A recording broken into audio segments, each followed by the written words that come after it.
வாங்க முட்டை மசாலா செய்யலாம். அதுக்கு முட்டையை முதல்ல கடாயில் வேக வச்சுக்கலாம். சரிங்களா? நான் ஒரு 5 முட்டை எடுத்துருக்கேன்.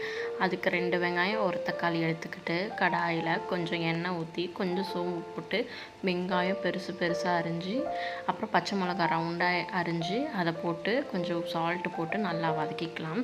அது நல்லா வதங்கின டைமில் அப்புறமா ஒரு தக்காளி அரிஞ்சு வச்சதை ஆட் பண்ணிக்கலாம். அந்த ஒரு தக்காளியை கொஞ்சம் நல்லா வதக்கிக்கலாம். ஏன்னா கொஞ்சம் நம்ம பெருசாக ஆட் பண்ணி இருக்கிறதுனால அது கொஞ்சம் வதங்காது. ஸோ அந்த தக்காளியை வதங்கிறதுக்காக கொஞ்சம் மஞ்சத்தூள் போட்டு அதை நல்லா வதக்கி கொஞ்ச நேரம் எடுத்துக்கலாம். சரிங்களா? அது கொஞ்சம் ஒரு 2 மினிட்ஸ் மூடி போட்டு ஒரு 2 மினிட்ஸ் சிம்மில் வச்சிங்கன்னா அந்த தக்காளி நல்லா வதங்கிடும். சரிங்களா? அதனால அது வதங்கிட்டதுக்கப்புறமா கொஞ்சம் பெருங்காயம் பவுட்ரு, அப்புறம் கொஞ்சம் கொரியாண்டர் பவுட்ரு, கொஞ்சம் ரெட் சில்லி பவுட்ரு கொஞ்சம் போட்டுட்டு கொஞ்சம் தண்ணி ஊற்றிட்டு அதுக்கப்புறமா கட் பண்ணி வச்சுருக்க முட்டையை ஒன்றா கொஞ்சம் உல்ட்டாவாக போட்டு ஆட் பண்ணிக்கலாம்.